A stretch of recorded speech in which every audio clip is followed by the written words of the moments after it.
ఆహారంగా వాడుకోవాల్సినటువంటి బియ్యాన్ని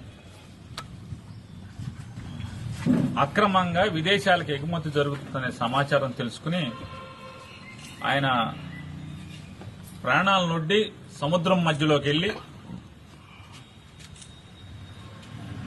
ఒక మంచి ప్రయత్నం చేయటం మనస్ఫూర్తిగా అభినందిస్తున్నాం పవన్ కళ్యాణ్ గారు వ్యక్తిగతంగా. ఎందుకంటే ఒక మంత్రిగా, ఈ ఆంధ్రప్రదేశ్ రాష్ట్రానికి ఒక మంత్రిగా, ఆయన శాఖ కాకపోయినప్పటికి కూడా, ఆయనది పంచాయతీరాజ్ శాఖ మంత్రి అయినప్పటికి కూడా, ఆయన శాఖ కాకపోయినప్పటికి కూడా ప్రజల ఆస్తి ఈ రకంగా దోపిడీ జరుగుతుందని అరికట్టడం కోసం, పట్టుకోవటం కోసం ఆయన చేసిన ప్రయత్నాన్ని ఎవరైనా అభినందించాల్సిందే. కాబట్టి ఆ ప్రయత్నంలో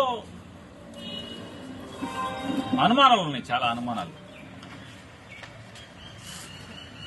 ఆ అనుమానాలు వారు ఏం చెప్తున్నారంటే, నన్ను అసలు సముద్రంలోకి వద్దన్నారు, పోర్ట్ వాళ్ళు నాకు సహకరించలేదు, పోర్ట్ వాళ్ళు లోపలికి రానివ్వలేదు, పర్మిషన్ ఇవ్వలేదు, అలాగే నాకు షిప్లోకి ఎక్కడానికి కూడా పర్మిషన్ ఇవ్వలేదు, షిప్లోకి రానివ్వలేదు అని ఆయన అంటే సహజంగా ఆయనకి అనుభవం ఉన్న రంగం కాబట్టి ఆ వీడియోలన్నీ జాగ్రత్తగా షిప్ చుట్టూ గిరగిరా రౌండ్ కొడుతూ ఆ పైన ఆ షిప్ వాళ్ళు పనిచేసే వాళ్ళని చూపిస్తూ, చూసారా వాళ్ళు నన్ను లెక్క చేయట్లేదు, నన్ను లోపలికి రానివ్వట్లేదు, ఇవన్నీ మనందరం వీడియోలు చూసాం. నాకున్న సందేహాలు ఏంటంటే, మంచి ప్రయత్నమే కానీ అంత అనుమానాలు లోపభూయిష్టంగా ఉంది, అన్ని అనుమానాలే కనబడుతున్నాయి. ఏంటంటే పవన్ కళ్యాణ్ గారు షిప్లోకి వెళ్లాలంటే ఇద్దరు పర్మిషన్ కావాలి. ఒకళ్ళు కస్టమ్స్, రెండు పోర్ట్ అథారిటీ. పోర్ట్ అథారిటీ అంటే ఎవరు? State government. ఆ పోర్ట్ ఆఫీసర్ గారు ఆయన షిప్ లో కనపడుతున్నాడు, వీడియోలో ఆయనతో మాట్లాడుతున్నాడు. అట్లాగే కస్టమ్స్ ఆఫీసర్ కనపడుతున్నాడు దాంట్లో. ఉప ముఖ్యమంత్రి గారి షిప్ లో, ఆ పడవలో ఆయన బోటు చుట్టూ, షిప్ చుట్టూ రౌండ్ వేసిన ప్రదక్షిణ చేసినటువంటి ఆ బోట్ లో వారితో పాటు కస్టమ్స్ అధికారి ఉన్నారు, పోర్ట్ అధికారి ఉన్నారు, కాకినాడ పోర్ట్ అధికారి.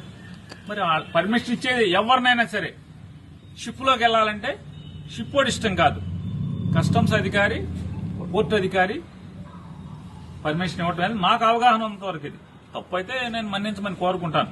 నాకు అవగాహన ఉన్నంత వరకు పోర్ట్ అథారిటీ ఇవ్వాలి, రెండు వీళ్ళు ఇవ్వాలి. ఆ రెండు, ఒకటి స్టేట్ గవర్నమెంట్, ఒకటి సెంట్రల్ గవర్నమెంట్.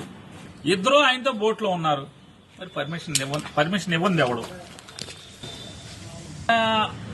నాకు సందేహం, వాళ్ళిద్దరూ ఉండి కూడా ఈయనకి పర్మిషన్ ఇవ్వలేదా? ఆయనతో పాటు ఉన్నారు కదా, మరి కలెక్టర్కి ఎందుకు ఇచ్చారు ముందు రోజు? అదే అధికారులు ఇద్దరు కూడా, పోర్ట్ అధికారి గాని లేదా కస్టమ్స్ వాళ్ళు గాని కలెక్టర్ని షిప్ లోకి అలౌ చేశారు, ఈయన ఎందుకు అలౌ చేయరు? అంటే అయితే పవన్ కళ్యాణ్ గారిని చంద్రబాబు నాయుడు షిప్ లోకి ఎక్కనివ్వద్దన్నా చెప్పు ఉండాలి, లేదా పవన్ కళ్యాణ్ గారు అబద్దమన్నా ఆడుతూ ఉండాలి. ఎందుకంటే పోర్ట్ అధికారి, కస్టమ్స్ అధికారి ఇద్దరు కూడా ఆయనతో పాటు పడవలో ఉన్నారు. రెండోది, నేను పవన్ కళ్యాణ్ గారిని కూడా ఇంకోటి అడుగుతున్నాను. కేవలం మీరు ప్రాణాలకు తెగించి ఈ ఒక్క షిప్కే ఎందుకు వెళ్లారు? దాని చుట్టే రౌండ్ కొట్టారు. దీన్నే సీజ్ ద షిప్ అని ఎందుకన్నారు? దాని పేరు ఎవరు? అమ్మాయి పేరు స్టెల్లా అనుకుంటా. ఈ స్టెల్లానే సీజ్ చేయమని అడుగుతున్నారు. ఈ స్టెల్లా పేరు కాకుండా ఇంకోటి కెన్స్టార్ అని ఒకటి ఉంది సముద్రంలోనే. ఆ కెన్స్టార్ దగ్గరికి మీరు ఎందుకు ప్రదక్షిణ చేయలేదు? దాని దగ్గరికి వెళ్లి ఆ కెన్స్టార్ ని సీజ్ ద షిప్ అని ఎందుకు అనలేదు? I will talk to the central government అని అక్కడికి వెళ్ళి ఎందుకు అనలేదు? అన్నారు. ఎందుకు అనరంటే, ఈ స్టెల్లాలో అసలు ద్వారంపూడి చంద్రశేఖర్ రెడ్డి కానీ వాళ్ళ తమ్ముడు కానీ ఎవడ బియ్యం లేవు. మీరు ఎవడో మీకు చెప్పాడని పరిగెత్తుకెళ్లారు. సరే మీ ఇష్టం, దాన్ని ఎంక్వైరీ చేయండి. మీరు సీజ్ చేస్తారో మీ చేతనం చేయండి. ఏబిఎన్ రాధాకృష్ణ గారేమో సీజ్ చేసే అధికారం ఎవరికి లేదు. బియ్యం అనేది స్మగుల్ గూడ్స్ కాదు. స్మగుల్ గూడ్స్ ఉంటే మాత్రమే షిప్ లో కస్టమ్స్ వాళ్ళు సీజ్ చేసే అధికారం తప్పితే ఇంకెవరికి లేదు. అది బియ్యం స్మగుల్ గూడ్స్ కాదని ఆంధ్రజ్యోతి రాధాకృష్ణ గారు కొడుతున్నాడు టీవీలో. మరి ఏంటి ఈ డ్రామా ఏంటి, ఈ సినిమా ఏంటి, ఎవరిది డ్రామా? రాధాకృష్ణ గారిది డ్రామానా, పవన్ కళ్యాణ్ గారిది డ్రామానా, చంద్రబాబు నాయుడుది డ్రామానా? ఎవరిది డ్రామా ఇది? ఆ కెన్స్టార్ జోలికి ఎందుకు వెళ్లరు? ఇవాళ ఇది ఇంకా ఈ స్టెల్లా అనేది నేను ఎవరినో నాకు కాకినాడకు సంబంధించినటువంటి మీ 2 పేపర్లు 10 ఛానల్స్ ఉన్నాయి కదా, దాంట్లో ఒక 2-3 ఛానల్స్ విలేకరులతో మాట్లాడాను. ఈ 2 పేపర్లో ఒక పేపర్ ఆయనతో మాట్లాడాను. ఏంటి బాబు ఏం జరుగుతుంది, షూటింగ్ అసలు ఏంటి ఇదంతా అని చెప్పాను. సాక్షితో మాట్లాడాల, సాక్షి విలేకరుతో మాట్లాడాల. మీ 2 పేపర్లు 10 ఛానల్స్ లో ఓ 3 మాట్లాడాను. మాట్లాడితే వాళ్ళు చెప్పేది ఏంటంటే, సార్ ఇదంతా పెద్ద డ్రామా, ఇది ఈ స్టెల్లాలో పవన్ కళ్యాణ్ గారు సీజ్ ద షిప్ అన్నాడు కదా స్టెల్లాలో. ఆ స్టెల్లాలో దగ్గర దగ్గర 36 మంది ఎక్స్పోర్టర్స్ కలిసి 35,000 టన్నులు ఎక్స్పోర్ట్ చేయడానికి దాన్ని తెచ్చుకున్నారు. 36 మంది ఎక్స్పోర్టర్స్ 35,000 టన్నుల్ని ఎక్స్పోర్ట్ చేయడానికి తెచ్చుకున్నారు. మనిషికి 1000 టన్నులు రమారమ్మి 1000, 1500, 500 టన్నులు ఒక్కొక్కడికి ఒక మాక్సిమం 400-500 టన్నుల నుంచి ఉన్నారు ఒక్కొక్కళ్ళు. ఇప్పటికి ఒక 3,000 టన్నులు లోడ్ అయింది, ఇంకా 32,000 టన్నులు లోడ్ చేయాలి. కానీ కెన్స్టార్ అని ఉంది. అసలు సినిమా అక్కడ ఒకే వ్యక్తి, ఒకే ఎక్స్పోర్టర్ 42,000 టన్నులు బియ్యాన్ని ఎక్స్పోర్ట్ చేస్తున్నాడు. ఈ 2 అక్కడ లంగరేసి ఉన్నాయి, 2 లోడ్ అవుతున్నాయి. ఆ కెన్స్టార్ కి మాత్రం వెళ్ళరు. ఈయన కెన్స్టార్ కి ఎందుకు వెళ్ళరంటే, ఆయన సీను అని చెప్పని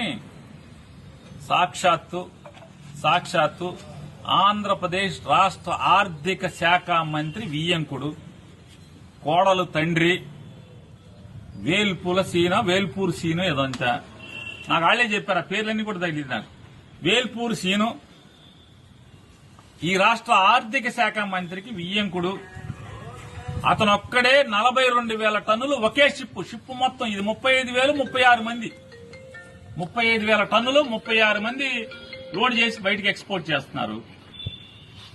నైజీరియానే అక్కడికి వెళ్తుందంట ఆ వేల్పూర్ సీనుది. ఆ వేల్పూర్ సీను ఒక్కడే 42,000 టన్నులు ఎక్స్పోర్ట్ చేస్తున్నాడు. ఏ దాంట్లో ఉండవా? దాంట్లో లేవా అంటున్నా? దాంట్లో దొంగ బియ్యం లేవా? పీడీఎస్ బియ్యం లేవా? దాంట్లో చూశారా? చూడరా? ఏ వేల్పూర్ సీను అయితే మన కళ్ళకి గంతలు కట్టేసుకుంటారా? అంటే గుర్రానికి కళ్ళకి గంతలు కడతారు, రోడ్డు ఎంబటి వెళ్ళాలి, అటు ఇటు చూడకూడదని. అట్లా చంద్రబాబు నాయుడు గారు ఏమన్నా గంతలు కట్టాడా? అసలు మిమ్మల్ని షిప్లోకి పర్మిషన్ ఇవ్వకుండా ఆపిన వాళ్ళు ఎవరు? పర్మిషన్ ఇవ్వకుండా ఉన్నది 2, అంటే పర్మిషన్ ఇచ్చేది 2. ఆ 2 మీతో బోట్లో ఉన్నారు. మరి ఎందుకని పర్మిషన్ ఇవ్వలేదు? వాళ్ళ మీద చర్య అంతే. మరి ప్రభుత్వం ఎంక్వైరీ చేయాలి కదా. ఈ రాష్ట్రానికి ఉప ముఖ్యమంత్రి తర్వాత ముఖ్యమంత్రి రాను పర్మిషన్ ఇవ్వకుండా జిల్లా కలెక్టర్నేమో పర్మిషన్ ఇచ్చి పంపిస్తారా? ఈయన్నేమో పర్మిషన్ ఇవ్వకుండా ఆపేస్తారా? అంటే కరేపాకులాగా వాడుకుని ఎలక్షన్ వాడుకుని వదిలేస్తారా? ఏంటిదంతా ఈ తంతు? మీరు కెన్స్టార్ దగ్గరికి ఎందుకు వెళ్ళరు? నేను పవన్ కళ్యాణ్ గారు నేను వారిని రిక్వెస్ట్ చేస్తున్నాను. మీరు నిజాయితీగా దమ్ముగా ప్రాణాలకు తెగించి సముద్రంలోకి వెళ్లారు కదా, కెన్స్టార్ మీద కూడా వెళ్ళండి. జిల్లా కలెక్టర్ గారిని కూడా అడుగుతున్నాను, మరి కెన్స్టార్ ఎందుకు చూడలేదు కలెక్టర్ గారు? దాన్ని కూడా ఇన్స్పెక్ట్ చేయాలి కదా. అంటే ఆర్థిక శాఖ మంత్రి ఇయ్యంకుడైతే ఎవరికి షిప్ కనపడదు, తెరలు ఉంటాయి. ఒకే షిప్ లో ఒకే మనిషి ఇయ్యంకుడు 42,000 టన్నులు షిప్ మొత్తం నింపి పంపిస్తున్నాడు. దాంట్లో లేవా? పీడీఎస్ బియ్యం, రేషన్ షాప్ బియ్యం దాంట్లో లేవా? ఎతకరా? దాంట్లో ఎందుకు ఎతకరు? కాబట్టి ఇందులో నిజాయితీ అంటే నా ప్రశ్నలకు సమాధానం చెప్పండి. నేనైతే అతను నిజాయితీగానే వెళ్ళాడు, పాపం ఏదో పట్టుకుందామని వెళ్ళాడే అని అనుకుంటున్నాను. కానీ ఇవన్నీ ప్రశ్నలు, సందేహాలు. షిప్ లోకి వెళ్లాలంటే పర్మిషన్ ఇవ్వాల్సిన వాళ్ళు 2 ఆయనతో పాటే ఉన్నారు.